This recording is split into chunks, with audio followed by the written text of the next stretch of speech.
Morning Express it is, and it's time for the newsroom where we look at some of those top stories, both locally and internationally, how they have been covered, and if there are certain angles that possibly we have missed out. And that's what we're going to be doing right here, the newsroom. Let me first of all introduce the panelists that we have this morning. To my immediate left, we have David Ohito, who is a digital editor with us here at The Standard. Good to have you, sir, and welcome.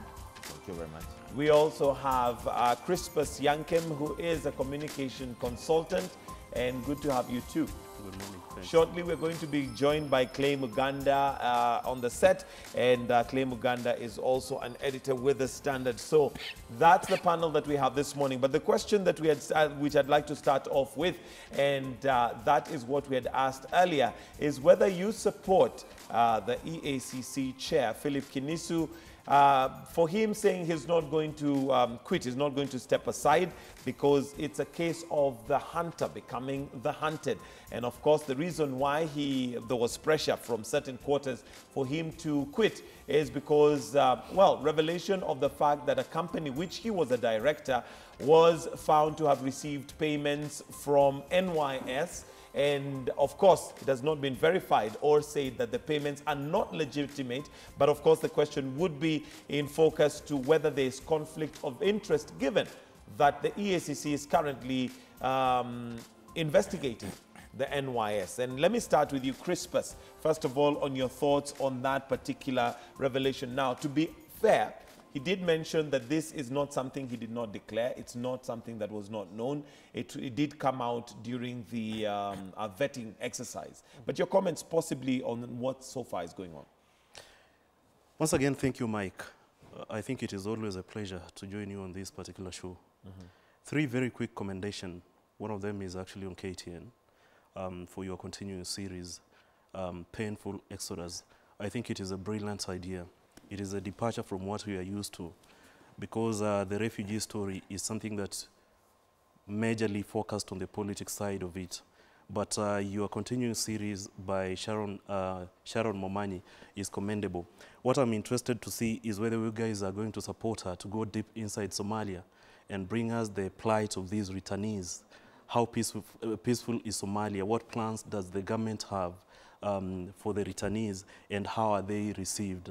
How are they picking up the pieces after so many years in the camp in Dadaab? Number two is a commendation on The Standard. I think yesterday's headline was brilliant. It is actually a departure from what you're used to. Development journalism is key at the moment. We need to shift the gears to development journalism and move away from the politics of the day, because I think that is the agenda that the media should be setting at the moment, given the fact that we're still very far from elections. But very quickly to your question, I'm not surprised personally that the EACC is back in the media, and specifically NYS is back in the media. The fact that Kinisu took over office, I think, 6 or 7 months ago, you remember early this year, I was very categorical and said that it is laughable. Kinisu entered office and slept on the job.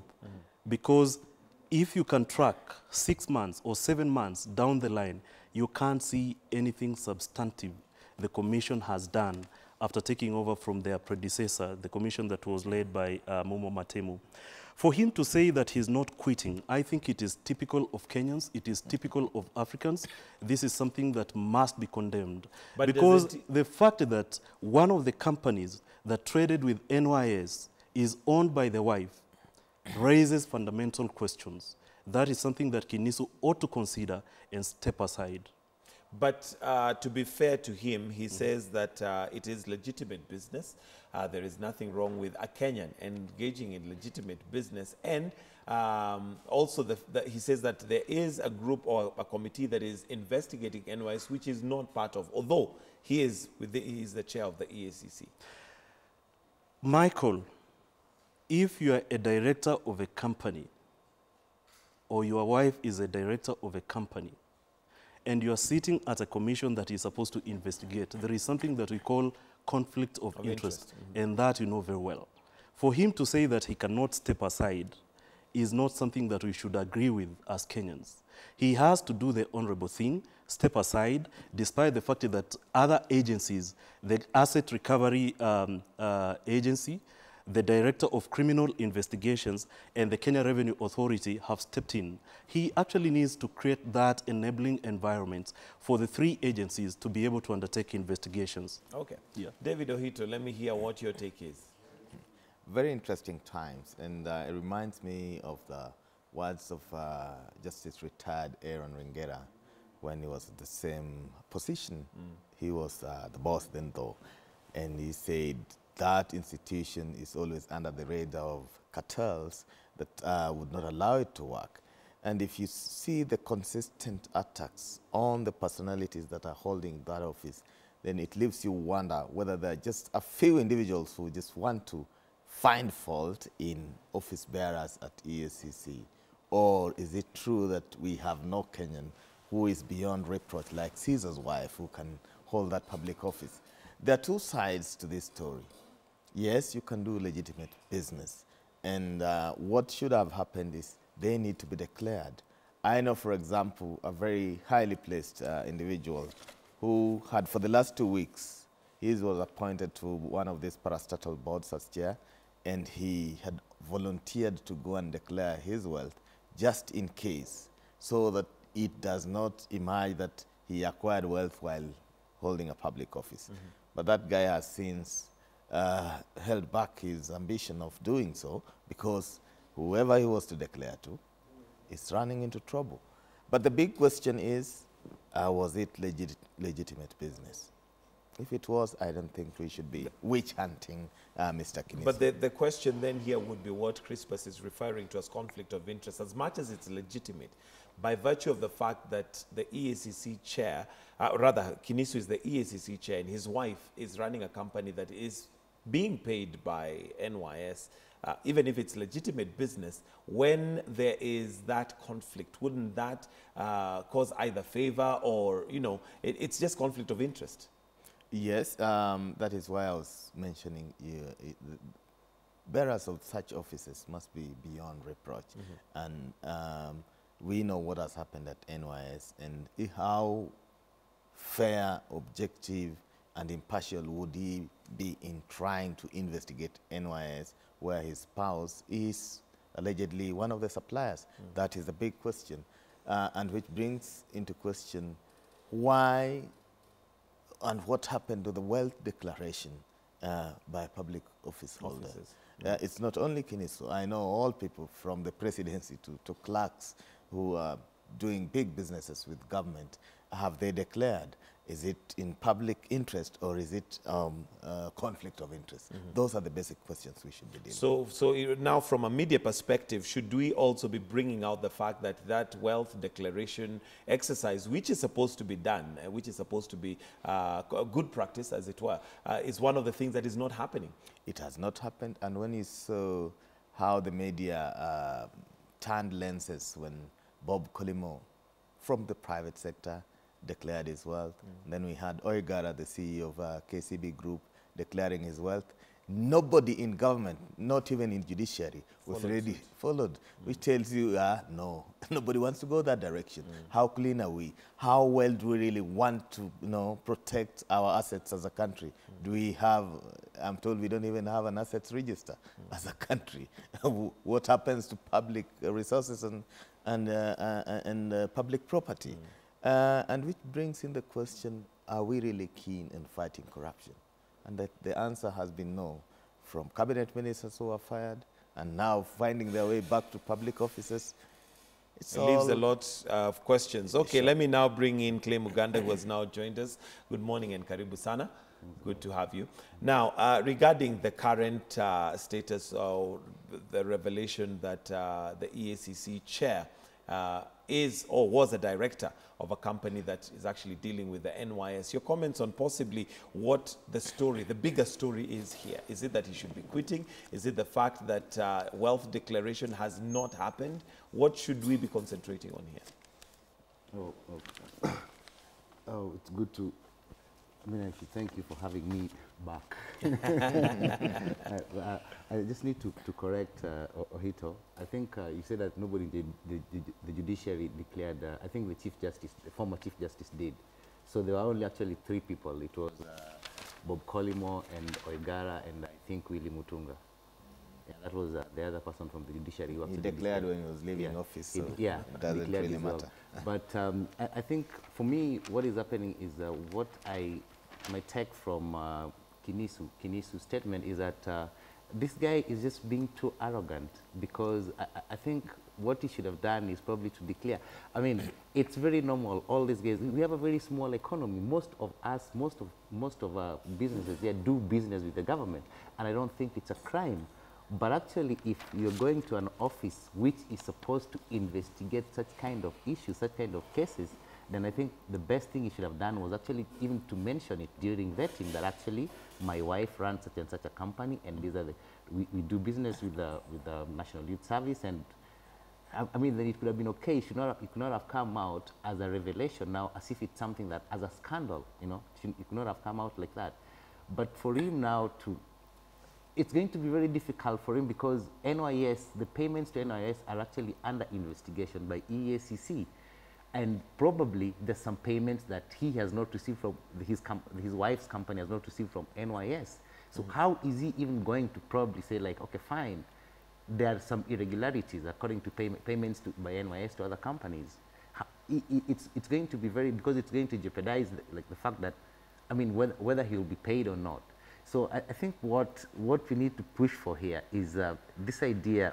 I think the media missed this point of vetting in public and vetting by the public, because immediately you see these people being vetted on national TV, we think that's public vetting. No, they're only being vetted in public. They're not being vetted by the public. And I think that's what we need to push for. And immediately somebody is appointed to such a position, I think we need to come out and actually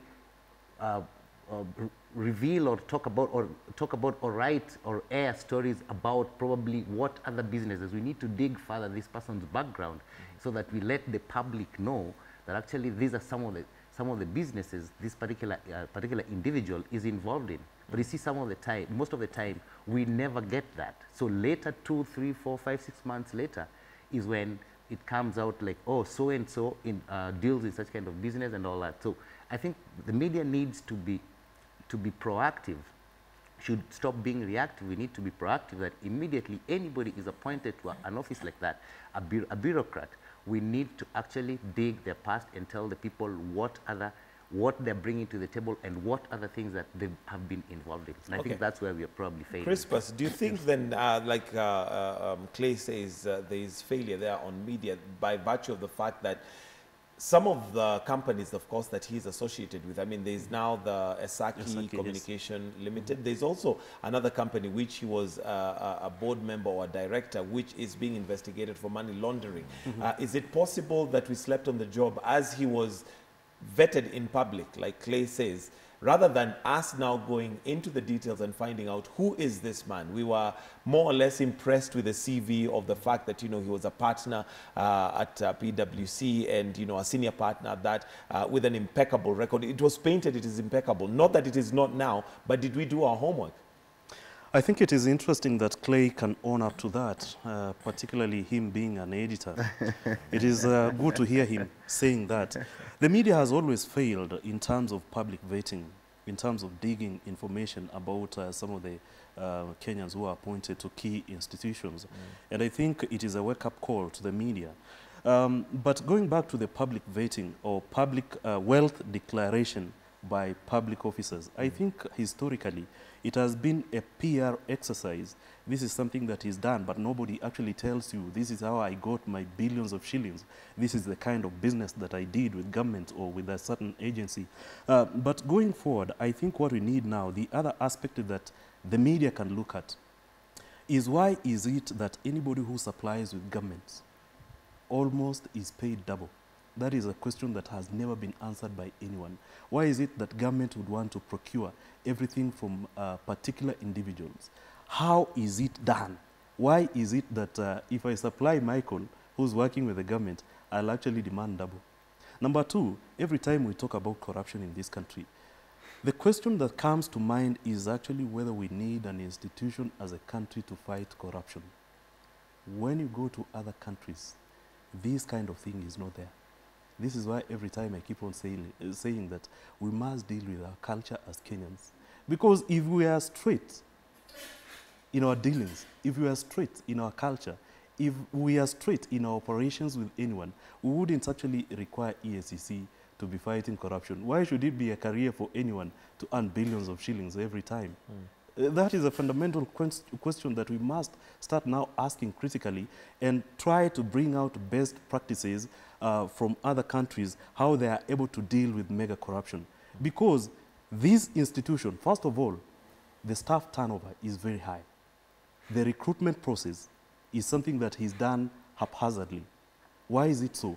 And when you look at it, even the recruitment exercise itself, it gobbles billions of shillings. Why should we be losing money to recruit every time we are recruiting commissioners, every time we are recruiting chairs, every time we are recruiting staff? This is one of the dangerous institutions to work with. Okay. David, looking at now what Crispus is bringing out here, there is the issue of culture and the fact that it is said, and maybe it is true, that first of all, we have the leaders we deserve. And secondly, they're just a selection from our own society. And looking at also now the political side of things, when our politicians go around, doing their campaigns, one of the notions and the narrative they push is that it's our turn to eat. That's actually the term that is used. Is that also now driving the kind of leaders that we have in these institutions and now concentrating on corruption? The fact that whenever you're put in a position, it is found or is viewed, almost accepted, that it is your turn now to make sure that you make as much gain as you can. Well, we have lost the moral fabric of our society. That is the bottom line. And we will need